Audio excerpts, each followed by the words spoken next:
Welcome to my tutorial about satisfactory pipe mechanics. In this tutorial I will show you how the pipe mechanics works, what this static pressure thing is, and general things about pipes, because I see a lot of people confused about them. So we have this test set up here with the 4 pumps. Then we have look at how length of pipe affects static pressure, and then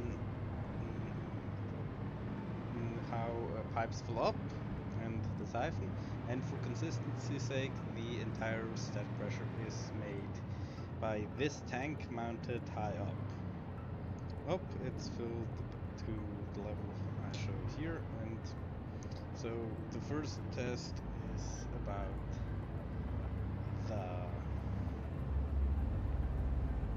this here and how pipes interact with certain obstruction obstacles and whatnot.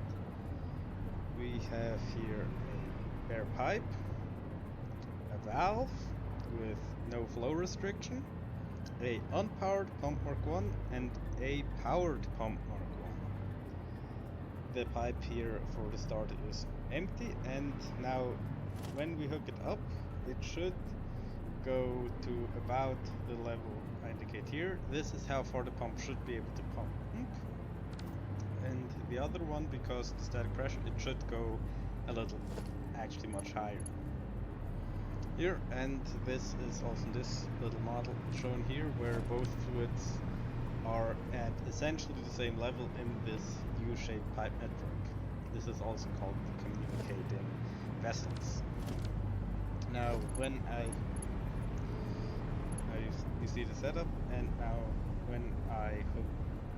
once I hook it up, it will do something interesting will happen. The valve should now, as I found out, the valve isn't actually a restriction on static pressure, however the unpowered pump is.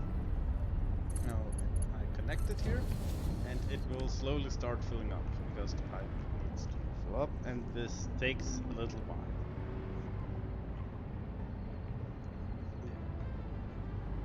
Once filled up, you will see something interesting. You see it is flowing at its maximum. The valve actually has already a little bit, and so does the powered pump, because both of them don't allow fluid backflow. Now the pump is actually here the first one that will reach its head lift or static pressure, and now here the unpowered pump, because it's not pumping and it fills about halfway, because the way it works is the gauge works like this. It's overlaid between both ends of the pipe, and it shows what relative level the fluid has. So it will show be about in the halfway of this pipe. Now the gauge has basically filled up this column, and so will the bare piece of pipe eventually, because the static pressure is the same on the tank up there as it is in all of these pipes. The shape does not matter, which is the important part that some people get confused about. Now you will also see that these pipes have filled significantly higher than the pipeline pump Mark 1, because the Mark 1 pump resets head lift once the fluid has passed through it. The pressure resets to whatever the pump is doing. Now here we have the look at how pipes fill up. For this we have just a pipe that slopes downwards, and a valve up top here that has flow restriction in it at 12.9, and even though it doesn't matter, I set it here at 12.9.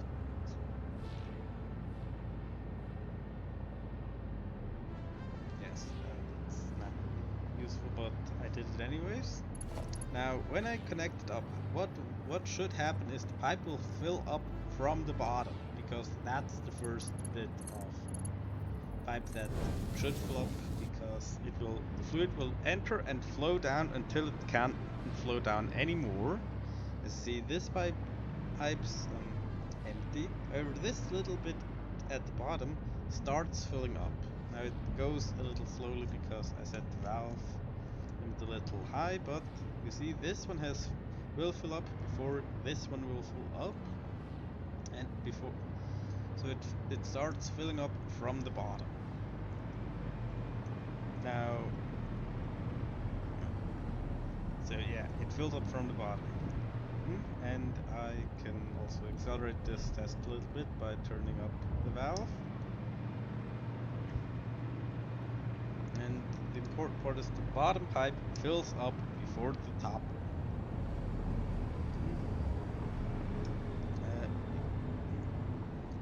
Now this what I'm looking at right now is a siphon. I connect the siphon. The siphon basically states that it will not fill up the part after the siphon until the siphon itself has filled up. Yeah, so you see this pipe starting to fill, and the way, yes, as I said before, the gauge works is it's basically the full. You need to match the string being the full height of the pipe, and the line where the fluid is indicates at which level the fluid is in the pipe. It's kind of relative, but that's how I found in my testing that it works.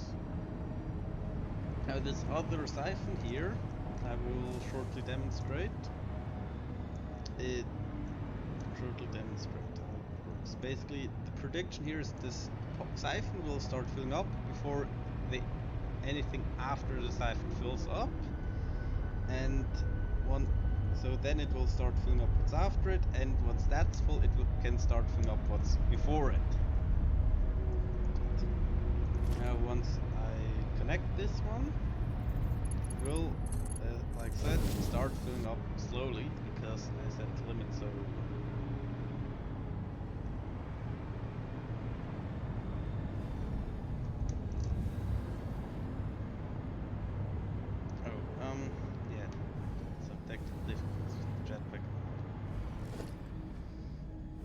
Figure it out eventually.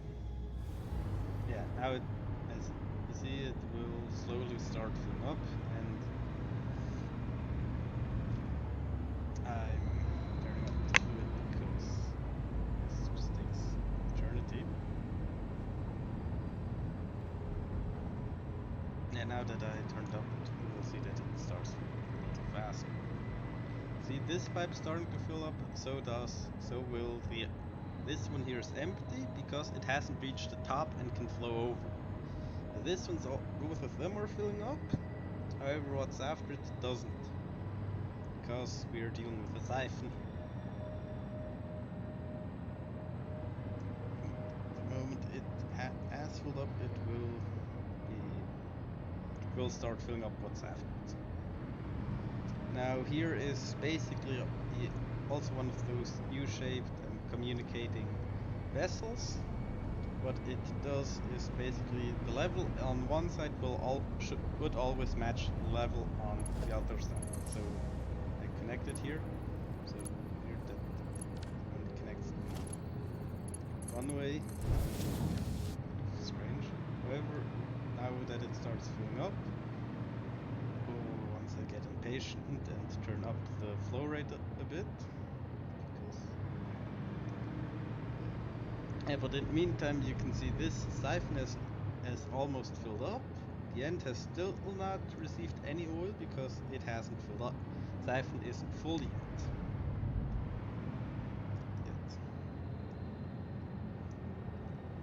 Now, back to this U-shaped vessel.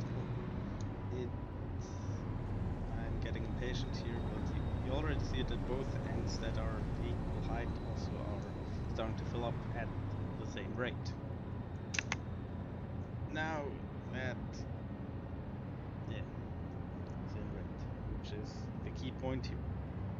Anything with the same, because that just how static pressure works.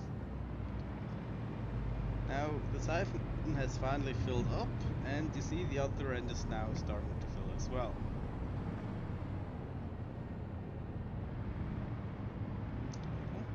And yeah, because this is now filling up,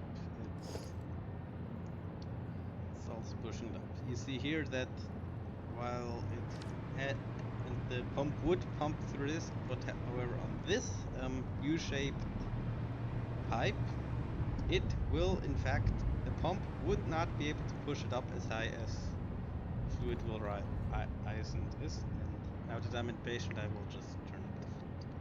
It's the same picture. See, it starts filling up at both sides at the same rate.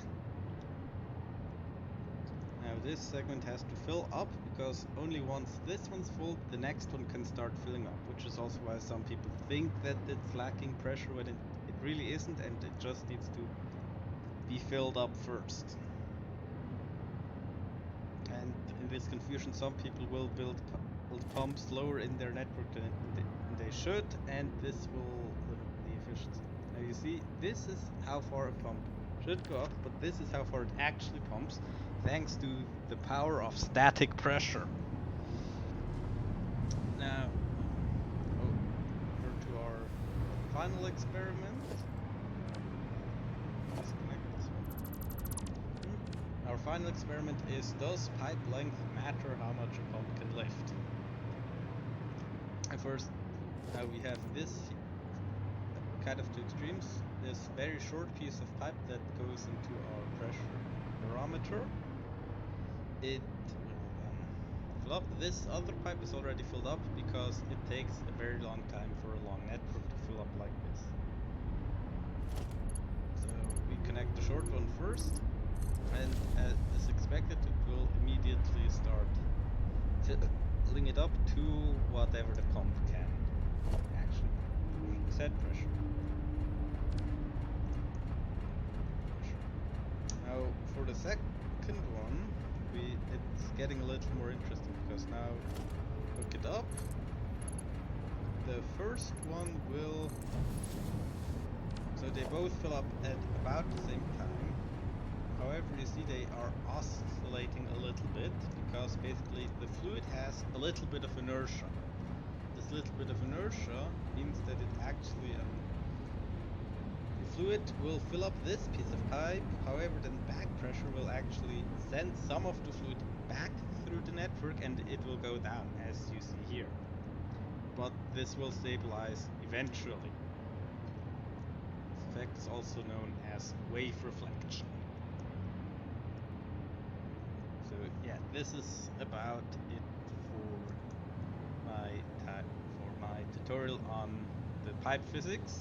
So yeah, be patient, and static pressure is a wonderful thing you can